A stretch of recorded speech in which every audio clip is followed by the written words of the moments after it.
시청자 여러분 안녕하십니까. 최영재 취재 데스크입니다. 네, 오늘 이 시간은 서정욱 변호사와 함께 지금 최근 법조계와 시민사회 진영 그리고 정계를 뜨겁게 달구고 있는 정형식 재판관 헌법재판소 윤석열 대통령에게 만장일치 파면 결정을 내렸던 헌법재판관 중에 한 명입니다. 정형식 재판관과 관련해서 의혹에 관련해서 집중적으로 말씀을 나눠보겠습니다. 요인즉슨 최근 서정욱 변호사가 이 말씀을 주로 제기하고 있는데 그 요진즉슨 정형식 재판관이 여러 가지로 의혹이 있는데 본인이 떳떳하지 못한 그런 의혹이 있는데 협박을 받았다는 거 아닙니까? 협박을 받아서 법리에 따라서 공명정대하게 윤석열 대통령에 대한 판결을 내리지 않고 협박에 못 이겨서 정당하지 못한 판결을 내렸다는 그런 요지인 것 같습니다. 대략 한 몇 가지 의혹이 있는데 일단 서정욱 변호사가 최근 이 아주 위험한 일입니다. 이 문제가 쉬운 일이 아닌데 본인의 어떤 여러 가지로 위험을 무릅쓰고 윤석열 대통령의 파면 결정과 관련해서 이런 의혹을 제기하고 있습니다. 변호사님 안녕하세요. 예, 안녕하세요. 예.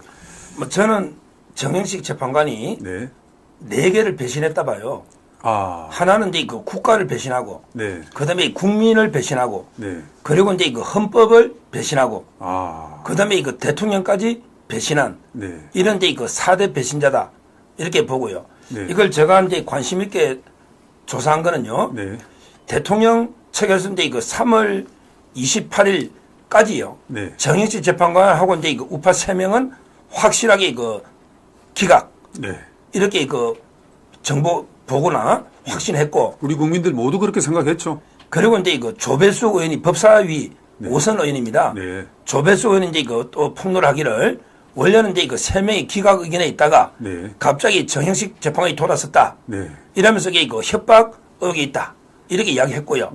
그다음에 그 처형 정형식 재판관이 부인의 언니가요. 박선영 진실화의 그 과거사 위원장이에요. 이분도 이게 그 자유선진당 과거. 예예. 어떤 이제 그 가족 모임 결혼식도 있었잖아요. 봤더니 정형식 재판관이 뭐 안절부절 못하면서 유령처럼 뭐 그게 정신없어 하는 게 뭔가 쫓기는 듯한 이런 이제 그 이야기를 하더라고요. 거기서부터 이게 제가 의문을 가지고 취재를 시작한 겁니다. 대략 그 의혹의 결과를 좀 설명해 주십시오. 크게 보면 이제 그 네 가지인데요. 네 가지. 일단은 이제 그 수사법을 어긴 거는요. 약점이 잡힌 게 그 결혼식이 있었습니다. 아들. 큰 아들요. 큰 아들. 작은 아들은 이제 그 2021년에 결혼하고요. 이번에 3월 8일 날 큰 아들 결혼식이 있는데 거기에 그 코엑스 엄청나게 비싼 데입니다. 아마 1인당 이게 밥값만 15에서 20만 원 할 정도로 고급. 거기에 엄청난 하객이 왔다는 거예요. 자리값에 서서 있을 정도로 거기에 헌재 재판관들도 오고요. 그다음에 전 소장 그 이종석 거기에 많은 변호사가 왔는데 그중에 그 아주 제가 잘 아는 방송도 많이 하고 어떻게 보면 이게 그 이름은 못 밝히겠지만 그분들에게 초대받아 갔는데 제가 물어봤죠. 그러면 이게 그 축의금을 받습니까? 근데 다 받는다는 거예요. 그래서 이제 그분이 50만 원을 냈다. 이걸 제가 직접 들었고요. 서 변호사의 한 그 지인이 이름만 대면 이게 누구나 아는. 직접 이제 서 변호사님께 내가 50만 원을 현금 50만 원을 축의금으로 냈다. 이야기를 저한테 직접 했어요. 정형식 재판관의 큰아들 혼사에 가서 내가 축의금을 50만 원 내가 봉투를 냈다.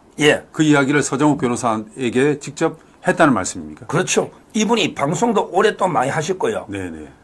그리고 이제 뭐 더 밝히면 또 알 것 같지만 아주 이제 그 정형식하고 친분이 있는 이런 이게 변호사고요. 그래서 저는 이게 변호사하고 재판관은 이제 그 이해관계인이거든요. 언제든지 사건이 있을 수가 있잖아요. 이런 경우에 그 축의금은 원칙은 이제 그 5만 원입니다. 근데 50만 원을 냈다. 근데 그 축의금 내라고 이게 줄 수 있었다는 거죠. 이건 명백하게 김영란법 위반이잖아요. 부적절한 처신이기도 하고 불법이죠. 실정법 위반이군요. 이런 게 민주당 관계자들에게 꽤 왔다는 거예요. 그러면 이게 거액을 내고 약점이 잡힐 수도 있는 거 아닙니까? 저는 도저히 납득할 수 없습니다. 정영식 재판관이 대통령의 파면 여부를 결정짓는 그런 재판에서의 주심 재판관이었단 말입니다. 예. 이 시각에 예. 아들 그 혼사 때. 그런데 그런 큰 결혼식을 벌이고 그리고 수많은 하객들로부터 축의금을 받는 것조차도 적절하지 않은데 예. 그런데 50만 원을 직접 건넸다는 것을 서 변호사께서 확인하셨다. 이 말씀입니다. 그거는 이제 제가 직접 들은 거니까 아마 이게 반박은 네. 못하죠. 네네네. 제가 네네. 그래서 저는 이런 게 그 언론에 좀 났었어요. 원래 결혼식은 이제 그 옛날에 잡혀 있었지만 네네네. 그러게 3월 8일이면 진짜 중요한 타임이고 3월 8일. 예. 예. 결정 앞두고 있고 네네. 또 주심이 역할이 거의 90% 이상 절대적이거든요. 그렇죠.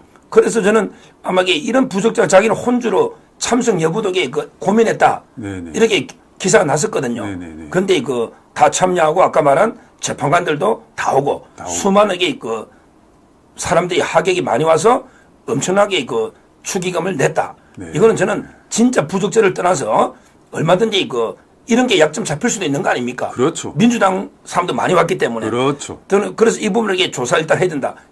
첫째 의혹입니다. 첫 번째 정형식 재판관의 큰아들이죠. 예. 큰아들의 혼사 그 결혼 축의금 문제 그건 뭐 딱 떨어지는 의혹이 맞군요. 예. 그렇게 하면 안 되죠. 그렇게 처신하면 안 되죠. 거기에 대해서 조사를 해야 된다. 예. 두 번째 뭐? 두 번째는요. 네. 저는 도저히 납득이 안 되는 게 네네. 보통 제가 제보 받기는 큰아들 약점이라 했거든요. 네네. 그런데 두째 아들이요. 네. 금감원에 있어요. 금감원에. 큰아들은 이제 변호사예요. 변호사. 법무부에 있고 옆에 한일 있고요. 예예. 그런데 두째 아들한테는 청문회 때 이미 드러났는데. 금융감독원. 네. 예. 금융감독원. 두째 아들한테 옛날에 2014년에 5천만 원을 증여합니다. 증여. 네.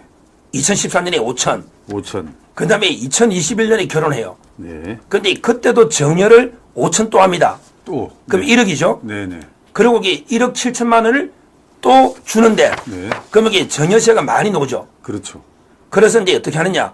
빌려주는 걸로 차용증을 꾸며요. 그런데 얼마로 이자 주느냐. 1년에 0.6%. 한 달에 9만 원씩. 네네. 이자를 받는 거예요. 그럼 0.6%라는 건 거의 무이자로 주는데 네네. 원래는 이제 법정 이자가 4.6% 정도 줘야 됩니다. 네네. 그럼 그 차액만큼 원래는 탈세나 불법이 되는데 네.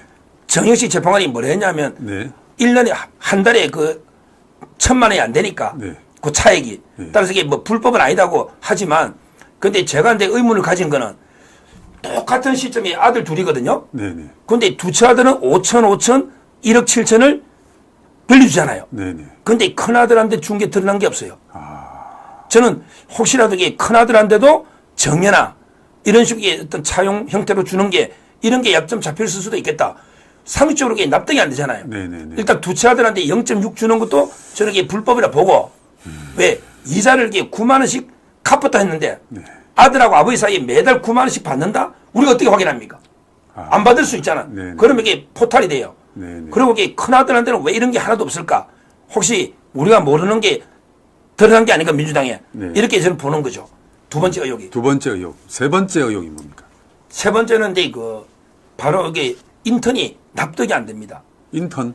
예. 네. 저도 이제 로스쿨 애들 교육을 많이 시키거든 6개월씩요. 네네. 근데 아들이 로스쿨 국입니다. 국이. 제가 국이 동기들하고도 이게 다 확인해 봤어요. 큰아들, 작은아들. 큰아들이 변호사니까. 예. 국이에요. 이번에 결혼 예, 결혼한. 축의금을 많이 받아서 문제가 예. 되는 큰아들. 예.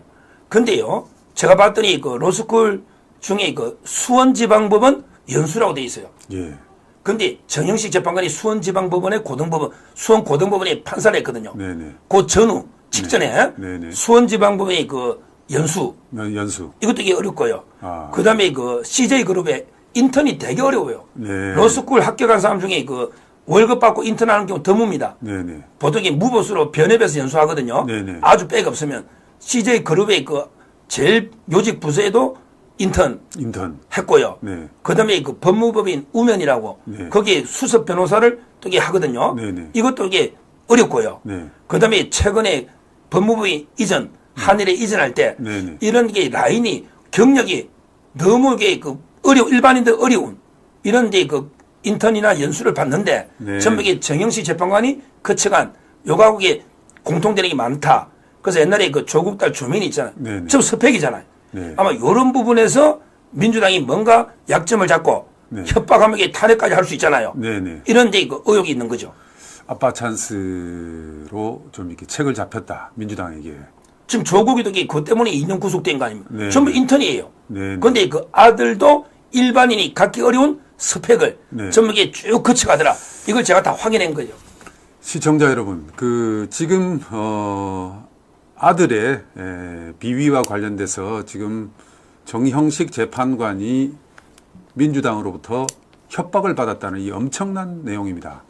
국민이 뽑은 직선제 대통령을 탄핵하는 그것을 심판을 하는 재판관이 그것을 진행한 그 특정 정당으로부터 협박을 당했다. 이건 참 대한민국이 만약에 사실이라면 어쩌다 이 지경이 정말로 이것이 국헌문란이고 어쩌다 이 지경이 되었는지 철저히 좀 수사를 해서 밝혀내야 될 것 같습니다.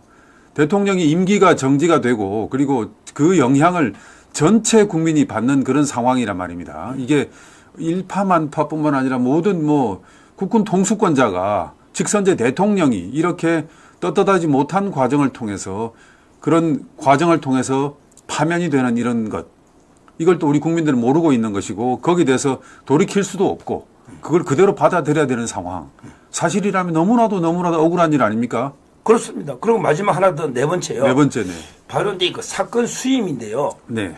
이 아들이 계속 블로그에 무슨 사건 수임하고 무슨 사건 수임 글을 많이 올렸어요. 네네네. 자기가. 네네. 근데 그 실제 국이면 로스쿨 국이면요. 네. 법조 경력이 몇 년 되질 않아요. 네. 지금 로스쿨이 한 10몇 년 됐기 때문에 네. 보통은 이게 그 월급 받고 일하지 사건을 독자적으로 수임하는 게 쉽지는 않습니다. 네네네. 근데 의외로 이게 많은 글을 올리고 있어요. 예. 따라서는 과연 이게 그 아빠하고 관련한 찬서 이런 게 그 사건 수임이 없었는가? 네. 이런 거 이게 딱 약점 잡히면 바로 꼼짝 못 하잖아요. 네네. 사건 수임 내역도 한번 이게 전체 조사를 해봐야 된다. 네네. 제가 그 법무법인에 대표가 2명이 있는데 의심이 가는 분이 또 한 분 있어요. 네네네. 왜 그리 옮겼을까? 네. 그것도 이게 아빠와 관계 없는가? 따라서 사건 수임이 이해 충돌이 될 수가 있잖아요. 사건 추임 그러네. 수임이 예. 수임이 로스쿨 국위 치고는요 너무 이게 지나치게 많다. 네. 따라서 이게 어떤 사건을 수임해서 아버지하고 이게 관계되는 게 있었는지 이런 게 민주당은 다 조사를 하거든요. 네네. 그러면 이게 하나라도 있으면 이게 처벌되는 거잖아요. 원래 정식은. 네. 그러니까 이제 협박에 넘어갈 수가 있는 거예요. 그렇죠. 따라서 이게 저는 사건 수임도 전수조사를 해봐야 된다. 이렇게 제가 4대 의혹을 제기했고 4대 의혹. 지금 제 유튜브에서는 이게 60만 명이 넘게 봤는데 네. 아직도 이게 그 반박을 안 해요. 특히 결혼 이거는 이게 심각한 문제잖아요. 결혼 축의금. 예, 그런데 이게 반박이 아직 없어요. 네네네. 반박하면 이게 제가 증거를 또 제시할 수가 있는데 네네네. 반박이 없으니까 첫 번째 아들 결혼 축의금 관련 의혹. 그렇죠. 네. 거기에 어떤 거액이 어떻게 갈지 모르잖아요. 명란법 위반이죠. 예. 봉투로 그냥 건네니까 그다음에 이거 아까 저 두 번째 정여세 증여세. 둘째 아들한테만 이게 편법으로 이렇게 주는데 큰 아들은 그럼 준 게 없는가? 네. 이런 데 의혹. 세 번째는 인턴 경력. 경력. 네 번째는 이게 사건 수임. 사건 수임. 근데 이걸 또 제가 좀 이게 의심을 가지는 게 네. 정성호라고 있잖아요. 예. 정성호가 근데 이재명의 그 최측근 동기잖아. 그렇습니다. 이분이 갑자기 정영식 조한창 김복형 미안합니다. 근데 두 명은 이제 의례적이고 정영식이가 기각해서 이게 찬성 돌아서면서 6대가 되면서 이게 돌아선 거잖아요. 네네. 근데 왜 미안하다고 본인이 할까? 예를 들어 이게 박찬대나 이런 전현희 이런 분들이 을사오적 팔적 이 사람들이 사과하면 사과하지만 네. 정성호는 이게 한 분도 이게 없었거든요. 그렇죠. 근데 본인이 뭐가 미안할까? 오늘 이게 압박인 게 미안한가? 네. 이런 미안하다는 말도 부적절하고요. 이재명 2심의 주심 아닙니까? 정성호. 아니 정성호가 이제 국회의원. 국회의원 정성호. 네. 있으명하고 이게 연수원 동기 있잖아요. 네네. 양주에. 예. 지금 정성호. 네네. 이분이 미안하다고 했거든요. 네네. 그것도 이게 이해가 안 되고요. 네. 그다음에 마지막으로 이재명의 태도도 이해가 안 되는 게 네. 본인은 이게 결과를 미리 알았던 것 같아요. 왜 그러냐면 이게 다른 사람들 재판관 막 욕할 때 네. 이재명에게 재판관 믿고 재판관 공개하면 안 된다. 이런 식으로 이게 계속 이야기를 했거든요. 이번에 대통령. 예.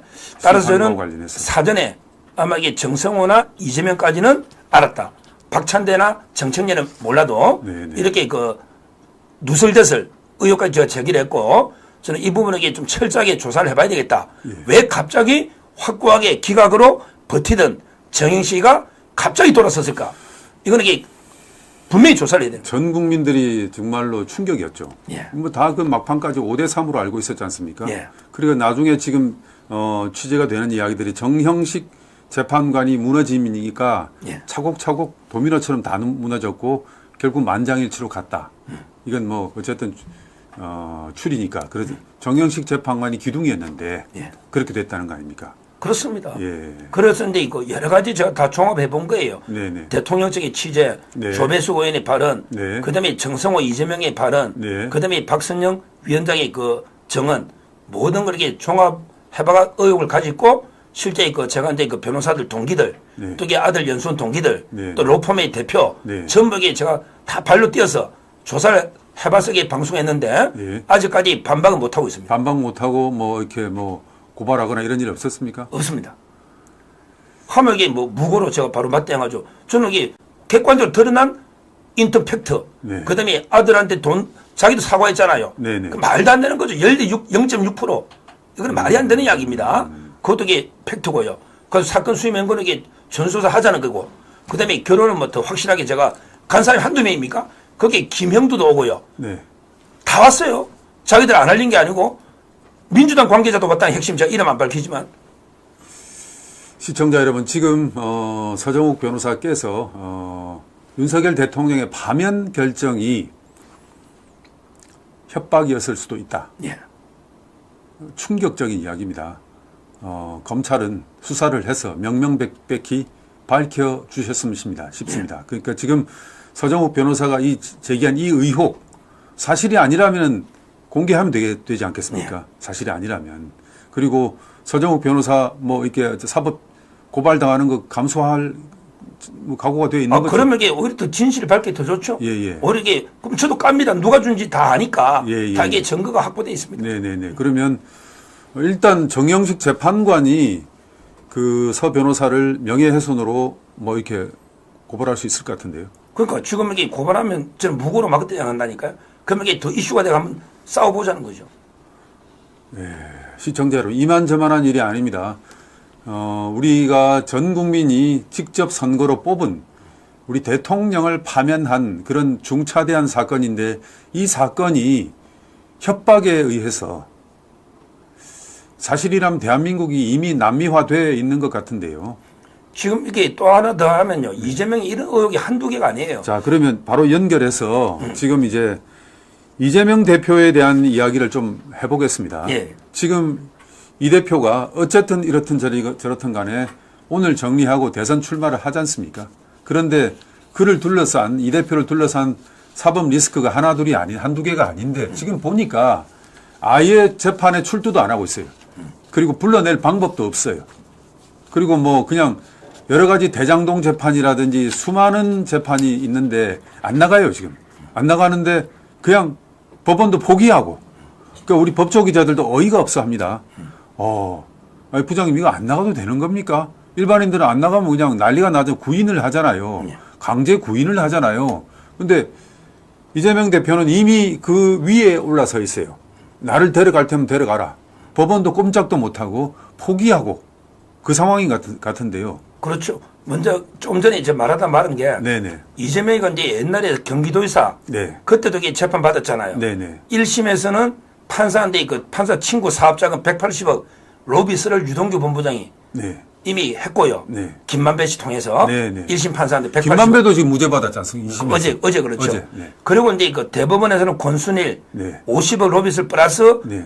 화천대유 고문한 걸 맞잖아요. 네네. 이런 식으로 이게 그 재판부 로비한 게 과거가 있으니 네. 이번에 헌재도 그냥 있었겠느냐. 네. 이제 이런 의혹이고. 네. 자, 지금 이재명 재판은 본인 재판은요. 네. 거의 뭐 실제 재판이 안 되고 재방송만 한다는데 뭐죠 하냐면 대장도 본 재판 있죠. 네. 어제 했거든요. 네. 그런데 위례까지만 하고 아예 대장동 재판은 변론을 갱신하는 절차만 밟고 있는데 네. 그런데 다음 달에 2번 한다 했어요. 네. 그런데 다음 달에 딱 13일, 27일, 5월달 2번 하는데 그런데 판사가 뭐랬냐면 그때 대선 때 일정 있고 바쁘면 연계해 줄 것처럼 이야기한 거예요. 안 나와도 된다. 그렇죠. 연기 때. 그때 자료 내라. 예. 그러면 선거 일주일 전인데 바쁘죠. 예. 따라서 이게 본 재판은 저는 끝났다고 보고 예. 그다음에 김만배 원래 재판이 있죠. 예. 거기는 정인을 5번 안 나갔잖아요. 그런데 네. 과태료 800만 원도 이의를 했어요. 네. 그러니까 감치도 못하고 또 이게 체포 동의안이 안 되니 네. 판사가 포기해버린 거예요. 이것도 이게 심각한 문제고 네. 본인 재판도 문제고 문제고. 그다음에 대장동 정인 5번 안 나간 거 네. 이것도 문제고요. 네. 그다음에 또 황당하게 대법원의 선거법 있죠. 네. 이거는 빨리 전화비처 해부해가지고 2달 내에 끝내줘야 되잖아. 지금 이제 그 이재명 2심 선거법 2심 무죄 예. 나온 거죠. 그리고 모든 우리 국민들이 그 뭐 대법에서 파기환송 뭐 이걸 기대를 하고 있는데 그것도 물 건너간 것 같아요. 보니까. 그게 원래는 이제 바로 전화비처로 해부해서 예. 그냥 파기하고 예. 스스로게 자판, 파기 자판해도 돼요. 예, 예. 왜 이미 증거조사 끝났거든요. 네네. 법에 의하면 이게 파기 자판도 가능하거든요. 네네. 그런데 대법은 3부로 보냈어요. 아. 그런데 그게 누가 있냐? 이형구가 있습니다. 예. 이형구는 이제 그 유일하게 국가보안법 전과가 있는 대법관이야. 네네. 조국이 하고 그때 사건. 그러니까 이제 만장일치가 안 되면 전화비처럼 오잖아요. 예. 근데 부에서 이미 시간이 많이 가버리는 거예요. 네. 그러면 2달 내에 선고는 물 건너갔다. 네. 이미 대법원도 저는 끝났다 보거든요. 네네. 이러면 이게 그냥 이재명이는 당선만 되면 재판 올 수도 중단된다 하잖아요. 예, 예. 그러면 이게 어떻게 단죄하느냐 심각한 문제라는 거예요. 이재명 재판은 헐헐헐헐 다 날아가 버렸네요. 그러니까요. 저 사람을 어떻게 지금 우리 대한민국이 어떻게 취재를 할 수가 없네요, 지금. 그래서 저는 이제 제가 요즘 조희대 대법원장 사퇴 자꾸 주장하는 게요. 네네. 저는 가장 문제가 이제 조희대 대법원장한테 있다 봐요. 네.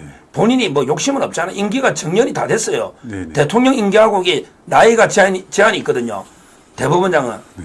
그러면 저는 소신껏 이재명 재판이 대법원에 3일 만에 왔거든요. 네. 고등법원 선고되고 그 다음날 상고하고 그 다음날 기록 접수가 왔단 말이에요. 또 송달이 돼 있거든요. 검찰 안 되는. 이재명이는 일주일째 송달 안 받고 있어요. 이재명이는. 그러니까 이렇다면 이게 그 조희대 대법원장이 직권으로 빨리 전화비치를 구성해서 네. 2달 내에 이거는 무조건 선고를 해야 된다. 이렇게 의지를 보이게 되잖아. 그런데 이거 한마디도 말이 없고 네. 천대엽 법원행정처장은 파기자판에게 뭐 흔하지 않는 일이다. 이러면서 이게 사실상 방치하고 있잖아요. 네네. 따라서 저는 대법원장의 책임이 가장 크다. 이렇게 보고 있습니다. 저는 이제 법조인이 아니라서 잘 모르겠는데 예. 이렇게 어떻게 꼼짝을 어떻게 해볼 방법이 없네요. 그래서 이거는 이제 뭐 이재명 측의 그 법꾸라지처럼 예. 이재명 측의 책임이 물론 제일 크죠. 네. 그러나 이게 그 판사들 네. 책임이 저는 아주 큰 게 사법부 독립은 판사들이 스스로 지키려고 노력해야 국민들도 이게 도와주는 거 아닙니까? 네. 그런데 판사들이 이재명 앞에만 서면 작아지는 거예요. 그 우리 아까 말한 대장동 본재판의 조영우 네. 부장판사도 이재명이 5번 안 나오면 일단은 체포영장을 갖다가 국회로 보내야 되잖아. 그렇죠. 통과되고 안 되고는 국회 문제잖아요. 네네. 그런데 지뢰 안 될 것 같으니까 5번 포기해버렸잖아. 네. 이 판사 책임이 크고요. 예. 그 다음에 그 어제 대장동 재판 이진관 부장판사거든요. 네네. 이분도 그래. 갑자기 5월달에 재판 2번 하겠다는 거예요. 4월달에 매주 하거든요. 네. 원래는 이게 일주일에 몇 번 해야 돼요. 네네. 지금 대장동 재판은 유동규 씨밖에 못했단 말이에요. 그렇습니다. 근데 재판을 5월달에 2번 하는데 그것도 이재명이가 바쁘면 연기해 주겠습니다. 이런 식으로 이게 판사들이 이재명 앞에 무너져 버리는 거예요. 그러니까 이제 사법부가 와르르 무너지는 거죠. 와르르 사법부 무너지고. 예. 그러면 대선인데 예. 사법 리스크 있어도 그냥 타고 앉아서 대선까지 가는 겁니까? 대권까지 가는 겁니까? 지금 이대로 가면요. 네. 지금 이제 대통령만 되면 또 이게 중단된다 우기잖아. 네. 여기서 제가 중요한 거 하나 오늘 단독으로 제가 취재한 게 있습니다. 민주당의 그 박균택이나 민주당에서 있잖아요. 네네. 우리나라 헌법책 제일 많이 보는 7권을 봤더니 네. 전부 이게 그 재판이 중단된다 하더라. 대통령만 되면. 대통령만 되면. 그래서 이게 책 7권을 이름을 불러주는 거예요. 네. 근데 보통 우리는 그러려냐고 안 찾아보죠. 네. 제가 그 책을 다 찾아봤습니다. 찾아봤습니까? 7권 다 찾아봤습니다. 예, 예. 헌법 교수 2명하고. 네. 그랬더니요. 기존에 진행 중인 재판이 중단된다고 하는 책이 한 권도 없어요. 한 권도 없어요. 저 민주당에서 책 이름이 된 게 권영성 뭐 교수 헌법책 있잖아요. 예, 예. 권영성. 네. 그다음에 성낙인. 네. 그다음에 정종섭, 정종석, 이효원, 이효원. 그다음에 이 좌파고 김선태 고대, 예. 김하열 예. 고대, 한수웅 7개 책을 이야기했거든요. 예. 제가 그 중에 6개만 찾아봤어요. 나머지 2개는 책 가치도 없어. 네네. 찾아봤더니 아무도 이걸 논한 사람이 없어요. 네네. 오히려 진짜 중요한 허영 교수, 허영 교수. 김철수 교수는 책 빼나 네. 제일 권위 있는 책 2개 빼고 네. 몇 명은 허접한 책이야. 네. 근데 그것도 찾아봤더니 전부 다 한마디도 없어. 한마디 없어요. 이걸 논하는 책이 없는 게 당연하죠. 이런 일이 처음이잖아. 처음이죠. 근데 자기들은 유명한 우리나라 제일 유명한 7개 찾아봤더니 전부 중단된다고 대국민 사격을 벌인 거예요. 제가 다 안 찾아볼 거로 생각하고 네네. 찾아보니까 없어요. 이래도 그래도 밀어붙이는 거 아닙니까? 그러니까 지금 자기들에게 밀어붙이면 아마 이게 그 대법원에서 이제 입장을 밝혀야 되거든요. 네네. 중단되는지 안 되는지. 네. 근데 아마 이게 좀 대법원이 눈치 봐가지고 재판 안 하고 중단시키나 버릴 것 같아요. 사법부 완전히 넘어간 것 같아요. 그러니까 예. 지금에도 이 조희대 대법원장이 네. 국민들한테 이래 밝혀야지. 이재명이가 누가 대통령 돼도 기존에 진행 중인 재판은 진행합니다. 네. 국민들은 그걸 참고해서 찍으십시오. 진행하면 이렇게 밝혀야 되잖아. 네네. 그런데 한마디도 안 하고 침묵하고 있으니 혼란만 커지는 거예요. 암담한 이야기입니다. 시청자 여러분, 대한민국에서 사법 질서가 이렇게 흐트러지고 있다는 것, 좀 암담한 이야기입니다. 이걸 어떻게 바로잡아야 될지 차근차근 우리 같이 논의해 보도록 하죠. 그리고 이번에는 그나마 좀 희망적인 이야기를 나눠보겠습니다. 예. 김문수 고용노동부 장관이 사직서를 내고 지금 출사표를 던졌습니다. 우리 정상적인 대한민국 국민이라면 김문수 장관에게 거는 기대가 크지 않습니까? 예. 그분이 무엇보다도 정직하게 살아온 분이고, 그리고 청렴 결백한 분이고, 그리고 나라의 미래를 위해서 자기의 몸과 마음을 던질 줄 아는 분이란 말입니다. 김문수 장관 좀 어떻게 보십니까? 저는 이제 출마에 대해서. 개인적으로 경기도지사 2번째 할 때 있잖아요. 네네. 그때 그 인연을 맺었어요. 네네. 그때 아마 이게 2012년에 네. 박근혜 대통령하고 이제 김문수가 경선을 했죠. 예예. 그때 이제 김문수 캠프에 있었어요. 2012년에. 네네. 제가 그때부터 이제 그 하고 김문수 TV라고 있잖아요. 유튜브. 있었죠. 거기에 제가 계속 같이 고정 예. 방송을 했어요. 그렇죠. 오래 인연이 있고. 예. 김문수 저는 이제 그 저는 그렇게 봐요. 이분이 그 영천 출신인데 경상북도 51년생이죠. 영천 51년생 맞죠? 예. 그다음에 경북고등학교 서울대 상대 경영 나와가지고 네. 처음에는 이제 그 민중당부터 노동운동이 전설이잖아요. 네. 그리고 나서 이제 그 아마 YS 때 네. 신한국당부터 이게 들어와서 네. 부천에서 삼선할 때요. 삼선하셨죠. 그때 제가 부천 살았어요. 아. 신혼 살림을. 네, 그때도 이게 오랜 인연이 있고요. 네, 네. 그 이후에 도지사 2번 했잖아요. 네, 네, 네. 항상 제가 이게 보는 김문수 장관은요. 네. 진짜 항상 낮은 곳에서 낮은 곳에서. 뜨겁게 열정으로 뜨겁게. 일하는 게 이런 분이에요. 네, 네. 뭐 청년 결백하고 이게 경험도 풍부하고 네. 뭐 저는 상당히 그 훌륭한 지도자다. 네. 특히 이분이 경기도에서 할 때 이재명이가 그 밑에 기초단체 성남시장을 했거든요. 그렇죠. 그러면 이게 흔히 이재명의 강점 장점 다 알 거 아니에요. 이재명의 비리는 누구보다도 김문수 전 경기도지사가 잘 알고 있는 거죠. 그렇죠. 네. 뭐 저는 이재명의 그 천적으로 네. 보고 있고요. 네. 다만 이제 일부에서는 뭐 중도층으로 이게 약간 너무 약간 좀 자유민주 체제의 확고한 신념이 있잖아. 네. 약간 이게 중도 확장성에 좀 의문을 제기하거나 네. 또는 이제 옛날에 뭐 119 그런 완전히 저는 가짜 조작이라 보는데 뭐 소방관 있잖아. 소방관. 이거는 이게 그냥 원래 관등 성명을 다 이게 하거든요. 네. 전부 점검할 수 있잖아요. 네. 이걸 가지고 마치 이게 꼰대 이미지로 막 몰아세운단 말이야. 네, 네. 따라서 이제 그 젊은 층과 중도로 어떻게 나갈 것인가. 네. 이런 이제 그 과제는 있지만 저는 기본적으로 이게 그 가장 체제 전쟁에서 네. 지금 우리 체제 전쟁이잖아요. 체제 전쟁. 여기에서는 이제 그 가장 최전선에서 뜨겁게 그 치열하게 처절하게 싸울 이런 훌륭한 인물이다. 이렇게 보고 있습니다. 그 이재명 대선 후보가 가장 큰 특징은 그거거든요. 단순하게 뭐 이번에 개인 비리 이런 차원을 떠나서 좀 이렇게 자유민주주의를 위협하는 세력과 깊이 결탁돼 있지 않습니까? 예. 깊이 결탁. 어느 후보보다도 더 그런 반국가 세력, 반체제 세력과 깊이 결탁이 돼 있거든요. 예. 뭐 경기 동부 연합이 이재명 후보에게 올라타 있고 뭐 그런 상황에서 국민들은 잘 몰라요. 이런 상황을 또 어떤 우리 대한민국 체제를 위협하는 그 중국 공산당과 또 가장 깊이 관계를 맺고 있는 그런 후보입니다. 아마 그 관계에 도가 제일 깊을 겁니다. 그러면 이런 후보, 저는 이런 이재명 후보와 이렇게 좀 맞짱 떠서 싸울 수 있는 후보인 것 같은데, 그런 측면에서 좀 서 변호사 어찌 보십니까? 그렇죠. 지금 이제 그 이재명이가요. 네. 성남시장 될 때부터요. 네. 바로 이 경기동부연합, 그때 그 통진당 네. 연합을 해가지고 네. 그때 그 공동 인수위를 구성했지 않습니까? 그렇죠. 그렇죠. 그러고 나서 이제 그때 그 권력 서열 1위가요. 네. 보통 이게 김현지 보좌관부입니다. 네네. 지금 수석 보좌관이죠. 네네. 여성 보좌관이잖아요. 김현지. 네네. 그다음에 정진상이잖아요. 정진상. 지금 같이 재판받고 있는. 네네네. 이 사람들이 다 경기동부연합하고 연결돼 있는 네. 이런 데 그 분들이잖아요. 네. 따라서 그리고 이게 그 친중은 말할 것도 없는 게 얼마 전에 그 형해명, 싱하이밍 싱하이밍. 국장급 예. 한데 거의 뭐 20-30분 조아리고 앉아가 받아 적으면서 완전히 굴욕 외교 이걸 세세 외교를 하잖아요. 네네. 이런 식으로 이게 그 완전히 굴욕적인 친중 이런 거고요. 그다음에 보십시오. 북한에 가려고 이게 노동당이 공작금을 자기 방문하려고 300만 불에 스마트폰 500만 불 이미 이화영이가 대법원에 가 있거든요. 대북송금. 이화영의 그렇죠. 대북송금. 네. 이것만 봐도 이게 미국에서요. 대북송금은 우리 실정법 10년 이상 어기고 그다음에 그 유엔 제재 어긴 거죠.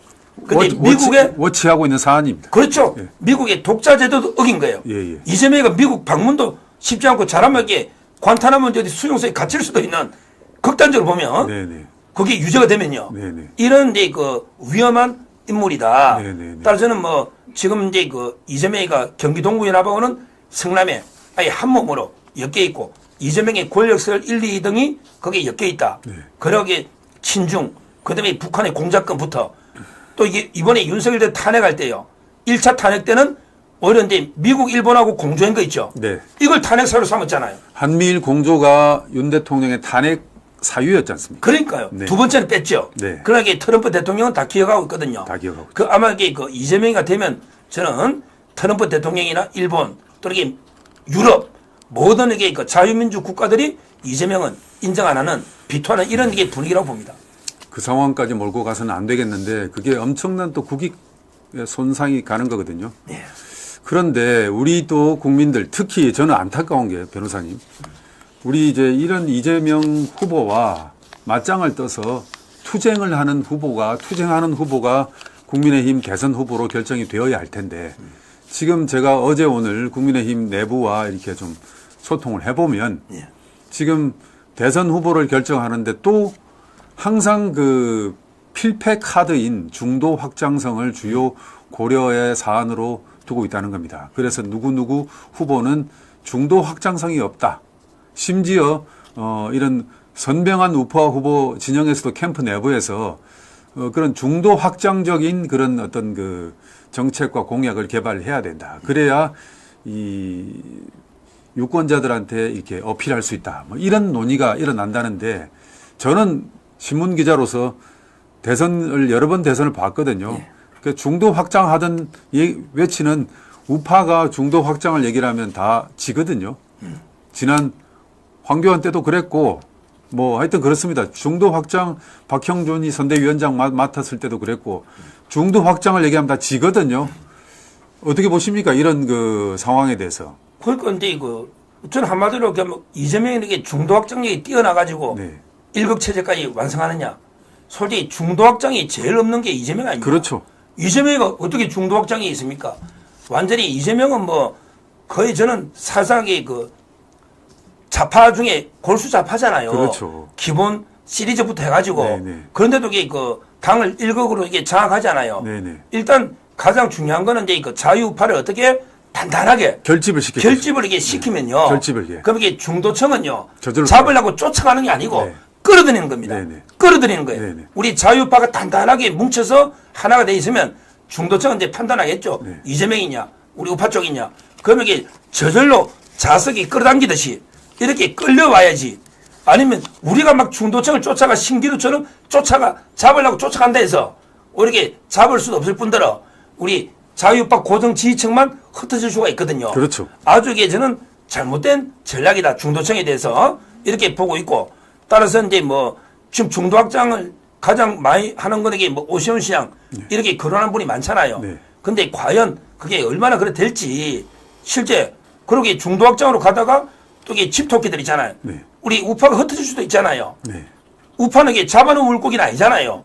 그렇게 생각하죠. 저는, 그렇게 항상 그렇게 생각하죠. 전략을 우파를 잡아놓은 물고기라고 생각을 합니다. 그러니까요. 무엇보다도 지금 그 윤석열 대통령에 대한 각 후보들의 우리 대선 후보들의 입장일 텐데 지금 구글 트렌드 조사에서도 나오는데 윤 대통령이 최근 보면 가장 그 결집도가 높은 그런 정치인이거든요. 네. 윤 대통령 관련 기사나 이런 데서 가장 많은 클릭이 일어나고 사람들이 집중을 하거든요. 그 얘기는 무슨 말이냐면 역시 이번 대선도 윤석열 대통령이 어느 쪽으로 손을 들어주느냐 그것이 관건이 된다. 그런 거 아니겠습니까? 제가 변호사님 제가 우리 아시아투데이에서 매주 여론조사를 실시합니다. 예. 그리고 13주를 했습니다. 예. 한두 달도 아니고 지금 남은 앞으로 대선 기간이 뭐 8주입니까?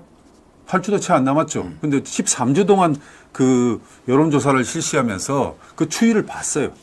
윤 대통령이 한 47, 8% 정도 지지율이 나온단 말입니다. 예.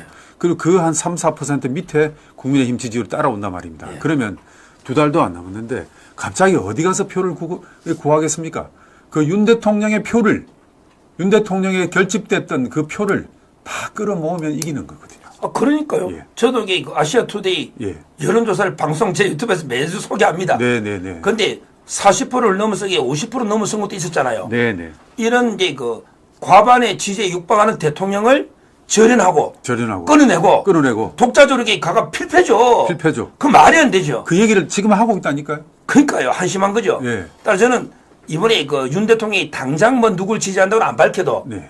아마 어느 시점에는 대통령의 의중이 드러날 겁니다. 그렇죠. 그러면 이게 그 윤 대통령과 강력하게 원팀 네. 하나가 될 수 있는 후보가 네.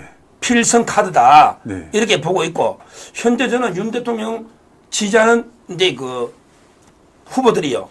아마 김문수 장관은 이제 장관의식 있잖아요. 네네. 그리고 이제 그 나경원 의원도 독대를 했잖아요. 네네. 그다음에 윤상현 의원도 있고요. 그리고 이제 원희룡 장관도 있는 거고요. 네네. 아마 이제 그 윤 대통령이 좀 지지하는 후보들이 아마 그런 후보들 중에 경쟁을 보다가 네. 어느 시점에는 이게 그 대통령이 의중을 밝힐 거로 기대합니다. 저 금방 윤석열 대통령 지지도 추이 그래프 한 번만 더 보여주십시오. 서 변호사님 저 보십시오. 네. 우리 아시아투데이가 1차부터 10차, 12차, 3차까지 계속 지금 매주 여론조사를 하고 있습니다. 이번 주말에도 또 나올 겁니다. 저게 사실은 하고 보니까 소중한 자산이 되더라고요. 저게. 그렇습니다. 저게 지금 보시 1차 때 40%를 돌파했거든요. 예. 저 때가 1월 3일에 1월 3일 4일 조사 때 저때 뭐 우리가 민주당이 우리를 고발을 한다는 등 이게 고초를 겪었습니다. 그런데 보십시오.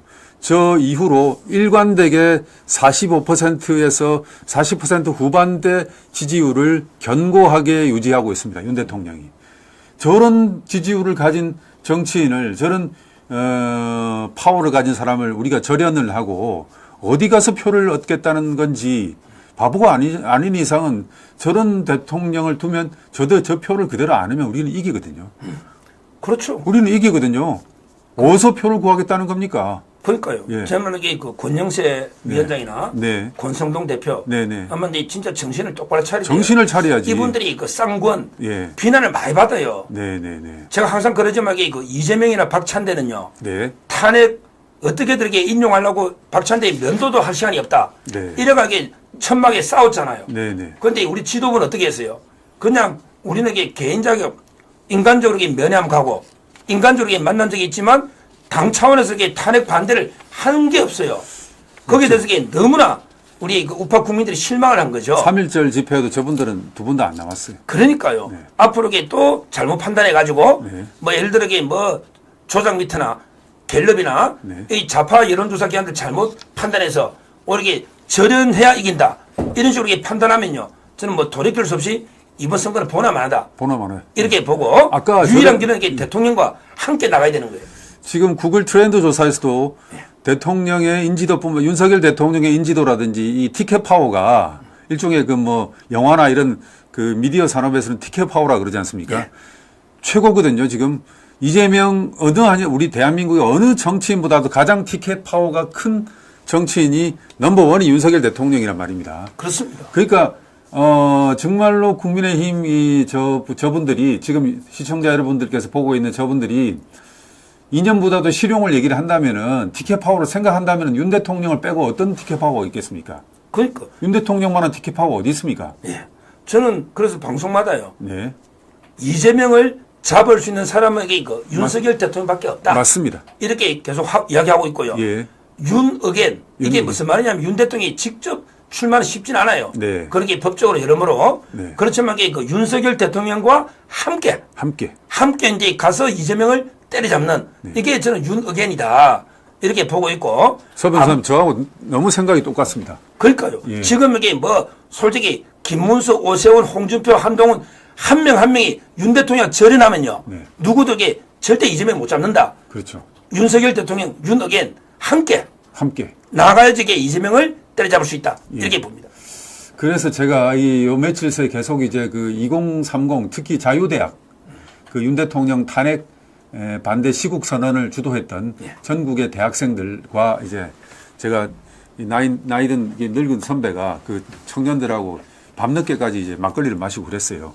다음날 숙취 때문에 거의 고생을 많이 했는데 이 학생들이 말입니다. 지금 내세우고 있는 구호가 윤어게인입니다. 그렇습니다. 예, 윤어게인. 어제 이태원역에서 예, 어제 한남동 맞습니다. 관저까지 이 학생들이 행진을 했단 말입니다. 예. 그러면 이 학생들 어제 우리 아시아투데이 인터뷰도 있습니다.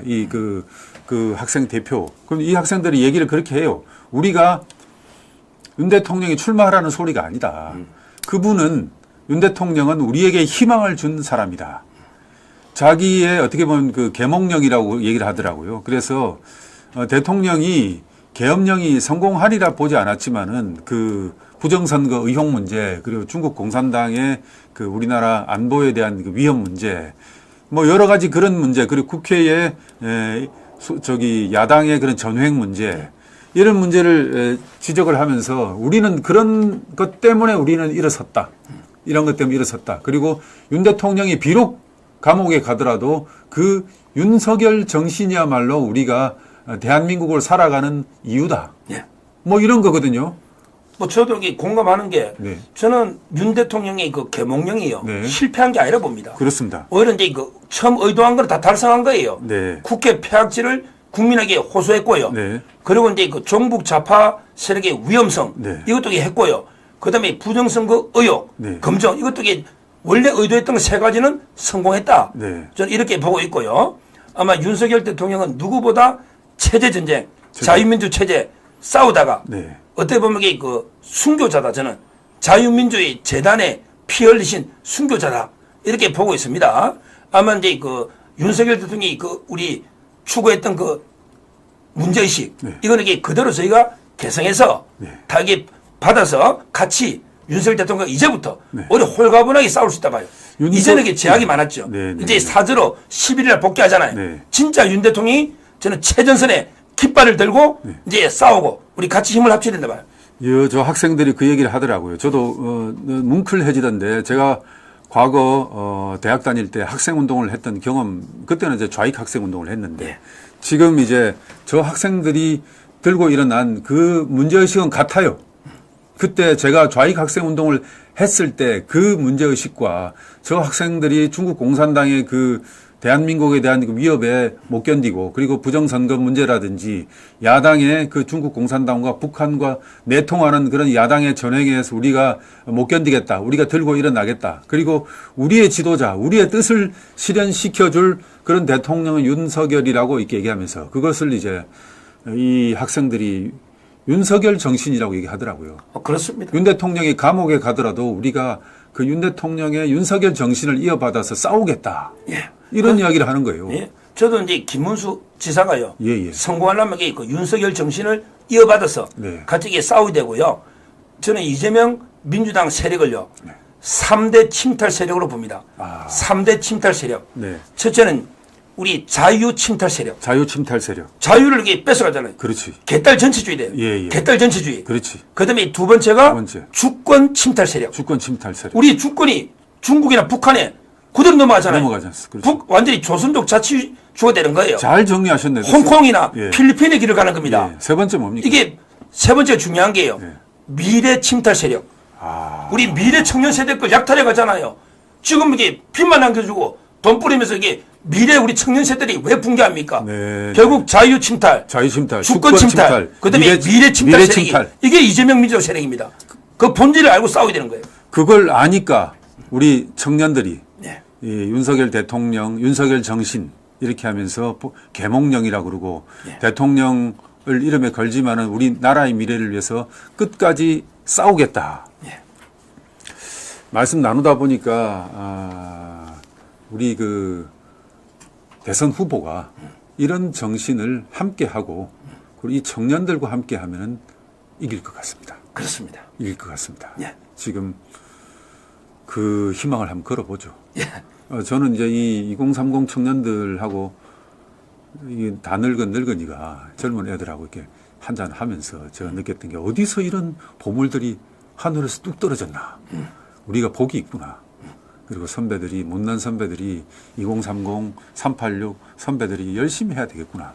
이 생각을 가졌어요. 예, 저희 아들도 그 대학 졸업 바로 했고요. 네네. 딸은 대학 3학년인데 네. 아주 제대로 개몽이 돼가 요즘 잘하고 있습니다. 우리 저희 아들 딸도 잘하고 있습니다. 빨리 그 아이를 보셨군요. 예. 자식 농사 빨리 하셨군요. 예. 예, 변호사님 오늘 바쁘신데 나오셔서 고맙습니다. 그리고 이 엄혹한 대선 전국에서 아시아 투데이 열심히 하겠습니다. 예. 변호사님도 힘을 좀 보태주십시오. 예, 저도 열심히 하겠습니다. 예, 감사합니다. 오늘 나오셔서 고맙습니다. 감사합니다. 시청자 여러분, 최영재 취재데스크 오늘 이까지입니다. 다음 방송 시간까지 안녕히 계십시오.